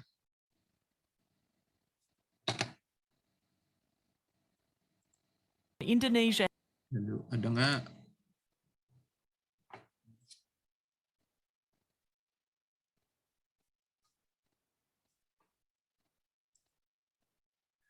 Papua Nugini itu adalah negara yang mendukung Indonesia untuk tetap mengikat Papua Barat menjadi bagian dari Indonesia. Kenapa? Karena, nah ini dia, karena human rights-nya itu tidak dilihat oleh Papua Nugini, yang dilihat adalah kalau kita dukung Indonesia, kita dapat bantuan banyak dari Indonesia loh. Nah itu dia. Oke? Jadi isu human rights ini dimainkan oleh Vanuatu kemudian, agar mekar si Papua Nugini ini, si Papua Barat. Tujuannya apa? Menambah anggota Spearhead Group. Jadi mereka itu ada kelompok Spearhead, Melanesian Spearhead begitu. Negara-negara Pasifik yang culture-nya Melanesian itu bergabung begitu.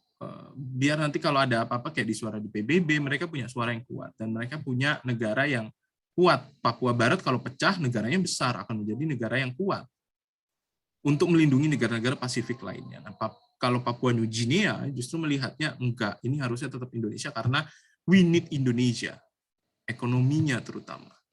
Oke, saya stop di sini, teman-teman.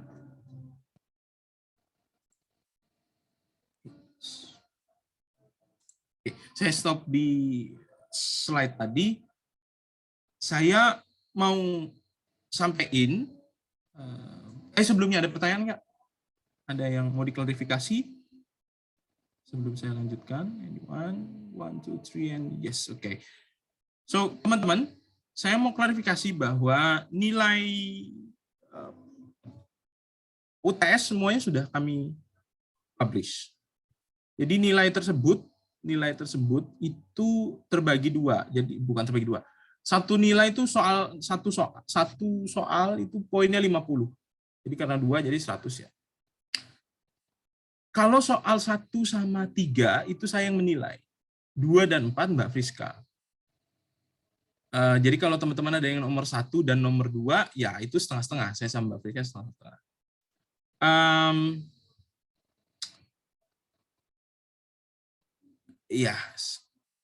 Ya Mbak Friska punya penilaian sendiri begitu. Saya pun begitu ya. Saya merasa sudah melakukan yang terbaik untuk teman-teman. Termasuk menambah poin teman-teman. Tapi saya lupa. Saya nggak mau ingat siapa juga orangnya. Tapi ada banyak yang ketangkep copas. Jangan pikir saya nggak ngecek gitu ya. Saya ngecek random, saya ngecek. Mungkin beberapa teman-teman ada yang merasa, ih copas untung aku selamat. Iya bisa.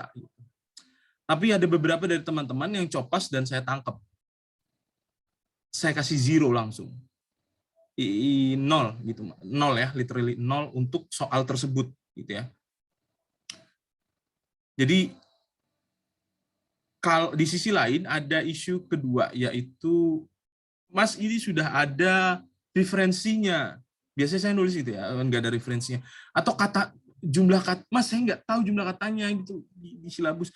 Coba, ya itu maksimal memang yang di kertas itu 1.500. Tapi kalau teman-teman lihat di silabus, bukan maksimal, tapi sebanyak 1.500. Tapi saya tidak mereduksi banyak di situ. Oke? Jadi kalau teman-teman itu membuat 550 per soal 550, let's say, kan kurangnya 200 tuh. Saya nggak reduksi banyak, seingat saya itu saya kurangin 2 poin aja di teman-teman. Kecuali ada yang memang ngerjainnya itu cuma 1 paragraf selesai, atau 2 paragraf selesai. Ya terus saya mau nilai apa? Saya baca jawabannya, ya terus apa jawabannya? Nggak dapat. Ya itu nggak bisa saya nilai. 2 paragraf itu lebih kurang 200 kata. Atau 150 sampai 200 kata. Susah saya menilainya. Tapi kalau yang teman-teman yang lainnya yang saya dapat I could grasp the idea, meskipun 500 kata, 550, paling saya kurangin cuma 2 doang. Saya tuh ngasih teman-teman itu paling rendah 35, teman-teman. Saya mikirnya itu biar teman-teman dapat 70. Teman-teman kalau ada yang dapat, nggak tahu, teman-teman bisa lihat nggak sih risalah siapa menilainya itu, bisa ngeliat nggak? Coba lihat deh, saya tuh, kalau di saya, nggak usah dah. Pokoknya intinya saya ngasih nilai teman-teman tuh minimal 35. Oke? Bahkan banyak banget yang dapat nilai 40, itu banyak banget. Tapi kalau ternyata nggak banyak yang dapat A, itu di luar kuasa saya. Karena soalnya kita split 2. Ya. Mungkin Bu Priska punya pertimbangan sendiri ke teman-teman. Saya bukan mau sombong, enggak. Tapi gini, I appreciate usaha teman-teman. Jadi saya kasih nilai paling minim itu 35. Kalaupun terjadi di bawah itu, jumlah katanya minim sekali. Otomatis saya kasih 25 begitu. Apa yang mau saya nilai? Selama teman-teman mengikuti rule games yang sudah dibuat, saya pasti kasih 35. Bahkan teman-teman nggak pakai body note, saya tulisnya nggak ada referensi di badan teks begitu. Ada kok yang dapat 80 sama saya begitu. Padahal saya kasih catatan nggak ada body note-nya di dalam teks. Tetap saya kasih 80. Okay? Karena saya merasa teman-teman bisa mengelaborasikan gagasan. Tapi yang saya kecewa adalah banyak teman-teman yang melakukan plagiasi, dan saya nggak tedeng aling-aling untuk ngasih nilai a big 0 untuk Anda. Saya nggak ingat siapa aja, tapi bukan saya bangga teman-teman. Jadi jangan dipikir saya bangga kalian banyak yang fail. Enggak. Saya merasa gagal dalam mendidik kalau semakin banyak nilai di kelas saya yang dapat jelek. Itu artinya kalau kalian 100 orang, 80, 90 orang dapat jelek. Apakah saya bangga? Enggak. Artinya saya gagal mendeliver perkuliahan. Saya yang gagal. Kalian nggak ada yang paham. Right? Saya bangga kalau Anda semua dapat bagus. Makanya saya standarin 70. Sejelek-jeleknya tulisan Anda tuh 70 dapatnya. Asalkan jumlah katanya cukup, referensinya ada, begitu. Sendak ngerti-ngertinya saya lah. Sendak ngerti-ngertinya saya kasih 35. Harapannya kali 2 kan begitu ya. Tapi kalau ternyata soal keduanya nggak sampai 35, itu bukan urusan saya. Itu esensinya. Adapun yang plagiat, sekali lagi saya nggak bangga terhadap achievement saya bisa nangkap Anda yang plagiat, enggak. Saya justru, Anda nggak dengerin saya ya dari awal, jangan plagiat. Saya jadi berasa, saya ini didengerin nggak ya? Saya ngasih arahan di kelas, teman-teman paham nggak ya kalau plagiat itu begini, kalau plagiat itu begitu. Nah ini that's the point. yang saya pengen share ke teman-teman. Jadi bukan saya senang kalau semakin banyak plagiat, enggak. Tapi saya merasa, lah saya gagal ngasih tahu Anda apa itu plagiat berarti. Sementara Anda teman-teman mahasiswa ini kan di dunia akademik nggak boleh plagiat harusnya. Mbak Friska nanya, Ren, kenapa tidak ada dari kalian yang menghubungi saya, justru menghubungi Mbak Friska gitu. Mbak Friska tuh bilang sama saya, Ren, ada yang hubungin, ada. Wait.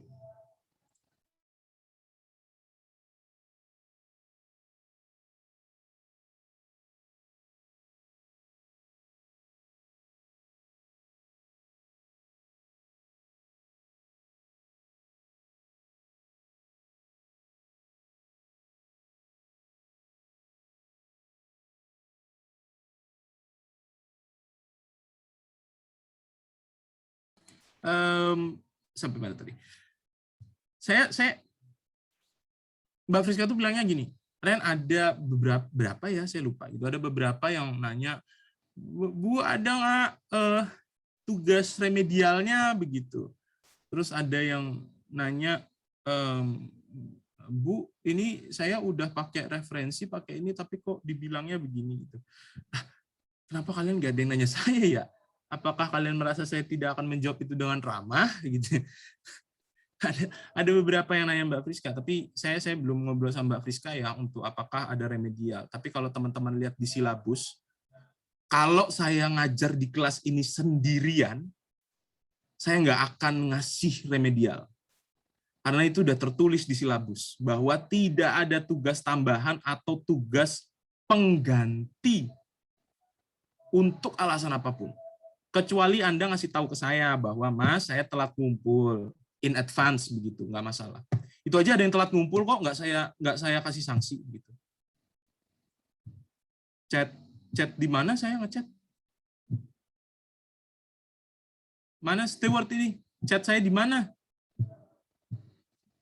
Enggak Bang, maksudnya kalau ngechat Abang itu kayak serem gimana gitu Bang? Iya, untuk pada saya manusia ya, bukan ini pemeran Twilight yang setengah vampire gitu. Sampai mana? Kalau saya sendiri yang ngampu kelas ini, saya nggak akan ngasih nilai remedial, tugas remedial atau tugas suplementary. Karena itu sudah tertulis di silabus dengan alasan apapun. Ada yang telat, ada kayak telat sehari 2 hari, saya biarin tuh, nggak saya kurangi nilainya. Ya udahlah biasa aja gitu. Tapi selama itu bisa dimaklumi. Tapi kalau menurut saya plagiasi itu tidak bisa dimaklumi. Teman-teman juga baru ketemu saya kan semester ini nih. Saya mau keras-keras langsung juga pelan-pelan deh gitu. Iya. Iya Bang, takutnya nggak bisa diajak nongkrong nanti Bang kalau langsung keras-keras. Cocot banget. Kalau kamu mau nongkrong bayarin saya emang. Mana ini saya mau kawinan ini, siapin kado semua 2 kelas. Ada yang menjanjikan saya liburan trip to Bali, ada yang menjanjikan saya iPhone 13. No hoax, kalian mulailah seminggu 1 orang 50.000 ya. Anyway, saya kembali ke poin tadi. Ini saya belum memutuskan ya. Saya belum ngabarin Mbak Friska lagi. Kira-kira ada. Kalau Mbak Friska sih kayaknya pengennya ada remedial ya, karena beliau lebih soft hatinya daripada saya. Tapi kalau saya pribadi di kelas saya, it's a big no. Enggak, saya nggak remedial. Tapi nggak tahu nanti kami informasikan ya ke depannya bagaimana. Tapi ya sekali lagi teman-teman, nilai yang teman-teman dapat, coba ada nggak yang ngambil soal nomor 1 sama 3, soal 1 sama 3, contohnya nanti tanyalah sama teman kalian, 1 sama 3, bagi yang mereka yang mengerjakan 2 soal yang dikerjakan adalah soal nomor 1 dan nomor 3, huruf atau jumlah katanya mencukupi, ada referensi begitu. Saya yakin saya ngasih nilainya itu di atas 75. Saya yakin sekali. Karena itu saya sendiri yang nilai, bahkan ada yang 80, 82 kalau nggak salah. Tapi ya itu tadi, saya nggak bisa menjaminkan itu ke semuanya. Yang jelas standar saya 35. Kenapa 35? Karena saya merasa itu kalau kali-kali 2, 70 begitu ya. Itu 70 itu sudah teman-teman sudah lolos KKM lah. Itu poinnya. Jadi ya teman-teman nanti belajar lagi, terutama di policy briefing, jangan plagiat. Ini pelajaran penting. Saya itu demen nyari plagiasi. Kenapa? Karena saya mau memukul teman-teman. Biar teman-teman paham bahwa dunia akademik itu tidak boleh dicoreng dengan hal seperti ini. 2019, 2018, 2019, 2018 udah tahu semua. Kakak tingkat kalian tuh udah tahu. Tanya 2018, berapa orang yang saya kasih D gara-gara plagiat? Berapa orang yang akhirnya mengulang kelas saya? Nggak sekali, 2 kali. Kenapa? Karena masih aja plagiat. Oke? Selama teman-teman tanya coba 2018, 2017 di kelas EP terutama ya. Selama Anda tidak plagiat, nilainya 70 ke atas semua. Tidak ada yang fail. Saya kalau ngasih nilai kalau nggak A, ya nggak ada yang C. Gitu. Kalaupun ada yang C, itu berarti ada komponen penilaian yang salah, yang plagiat. Gitu. Jarang sekali yang C. Oke, sekali lagi nanti kalau ke depan, jangan plagiat, tolong. Oke? Ada pertanyaan untuk penugasan kemarin?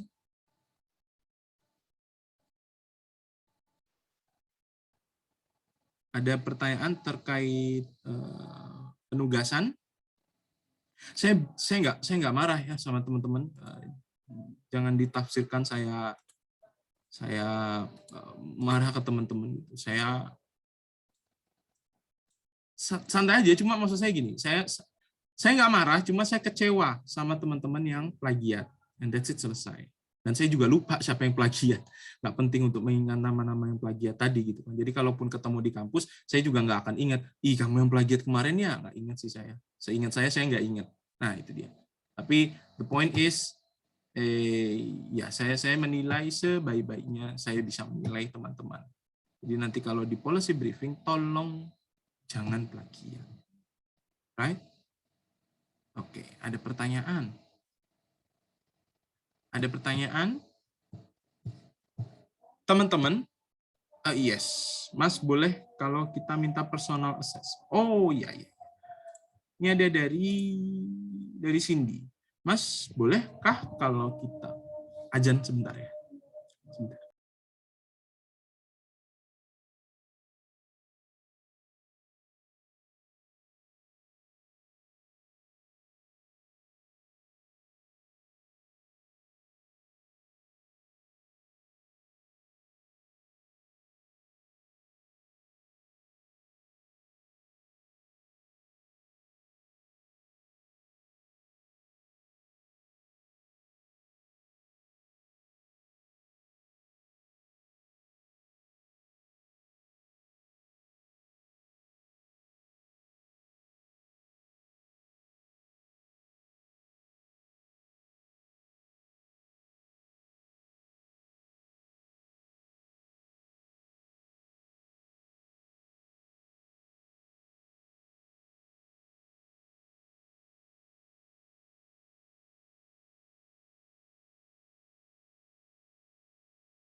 Oke.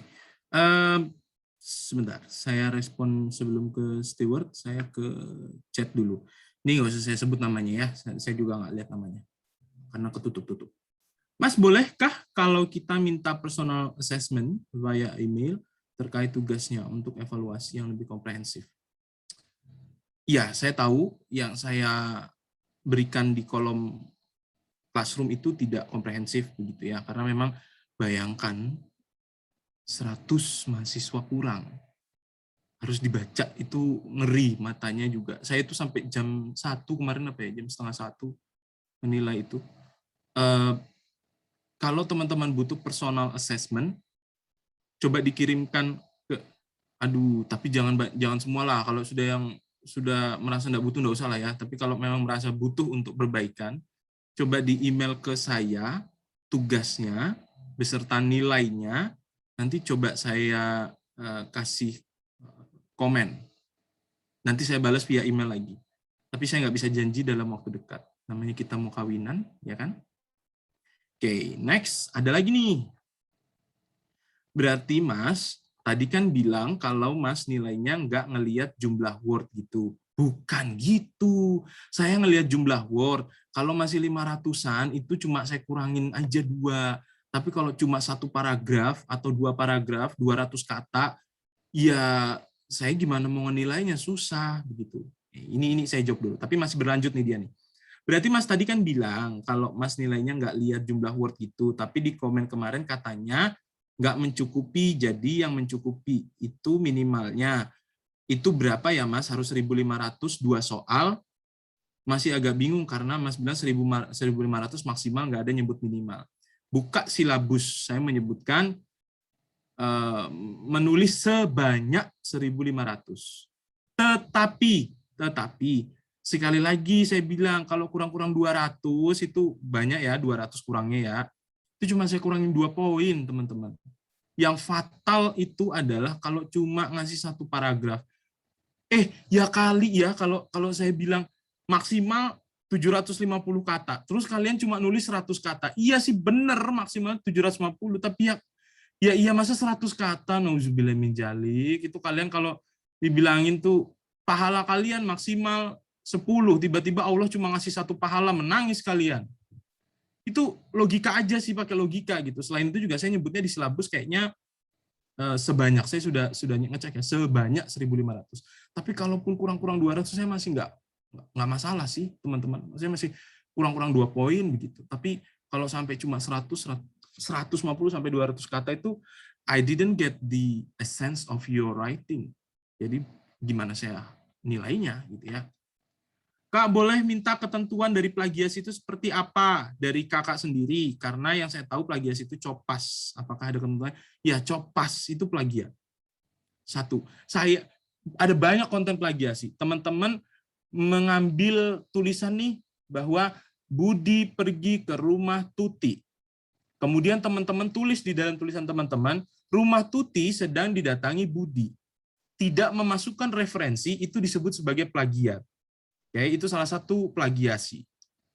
Tetapi yang saya nilai di teman-teman itu adalah plagiasi yang exact as it is. Yang saya lihat di tulisan teman-teman itu adalah teman-teman benar-benar ngecopas dari Google masuk ke tulisan. Jadi ada yang 4 paragraf, 1 paragrafnya plagiasi. Bodoh amat saya coret. Karena itu plagiasi 1 paragraf. Kelihatan banget malesnya. Oke. Jadi plagiasi ada banyak bentuk, tapi yang saya nilai yang punya teman-teman itu adalah plagiasi bentuk paling cemen, bentuk paling sederhana, tinggal copas. Dan itu saya ngecek satu-satu loh, yang teman-teman itu saya blok tulisannya. Kelihatan kalau teman-teman yang nulis atau Google yang nulis itu kelihatan. Bukan meng-underestimate, tetapi beberapa dari teman-teman tentu outstanding, tulisannya outstanding. Tapi kan beberapa lainnya bisa diterka. Masa anak semester 3 begini tulisannya begitu. Ini sekali lagi bukan underestimate. Saya pernah melalui proses seperti Anda. Saya bahkan sudah selesai S2 pun saya merasa tulisan saya ya begitu. Kalau saya tiba-tiba mendapatkan tulisan yang indah sekali cara menulisnya, bertanya-tanya dong, saya coba cek ke Google, muncul. Nah, salahkan Google. Oke. Jadi yang saya kriteriakan adalah yang benar-benar copas. Mau itu satu paragraf copas. Oke. Kak, kalau soal standar mengutip dari jurnal buku atau berita gitu dari Karendi, dari kakak sendiri dibebaskan saja kah bentuknya atau ada standarnya karena pengalaman semester lalu tiap dosen. Nah, saya memahami teman-teman ini belum pernah mendapatkan mata kuliah atau training terkait penulisan akademik. Ada. Ini calon istri nelfon bentar ya.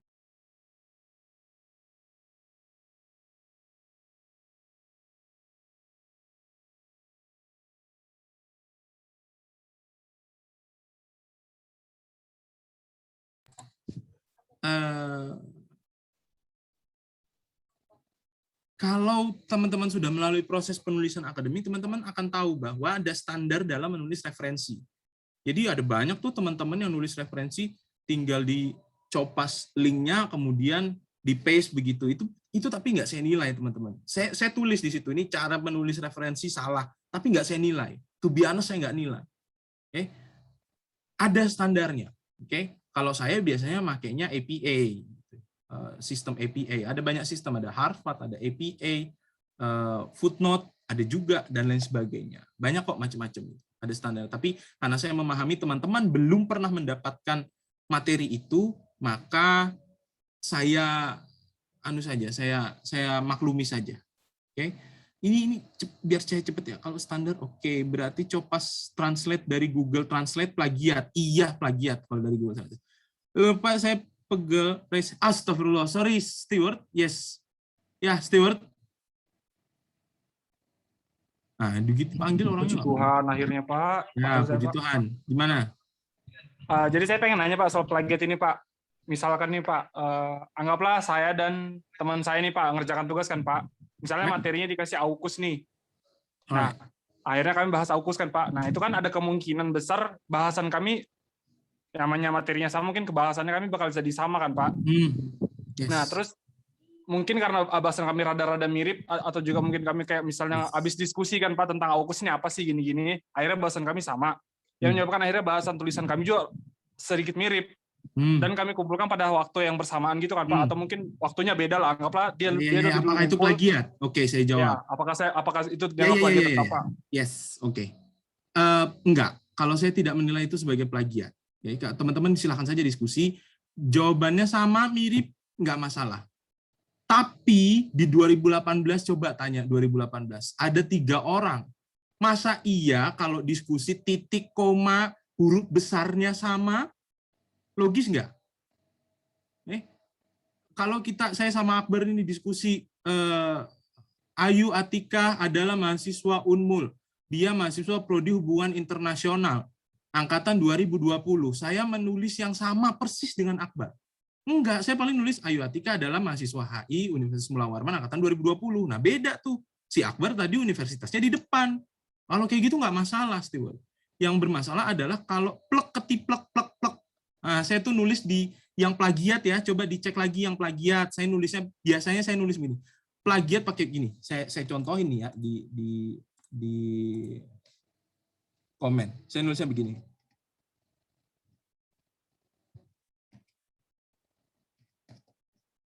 Saya nulisnya pasti plagiat plek ketiplek. Itu artinya benar-benar dari Google Anda copas masuk ke tulisan Anda. Oke? Kalau hanya dalam ngobrol-ngobrol gitu, enggak masalah saya, enggak masalah. Stewart bisa pahami ya maksud saya? Ya, paham dia. Oke. Ya, oke. Itu aja kayaknya teman-teman ya. Mas, itu tugas yang kemarin gimana? Saya minta tolong, namanya tolong dituliskan, kemudian dibuatkan satu paragraf. Intinya apa sih yang kalian diskusikan kemarin? Apa rekomendasinya? 3 itu ya, 3 rekomendasi itu apa aja?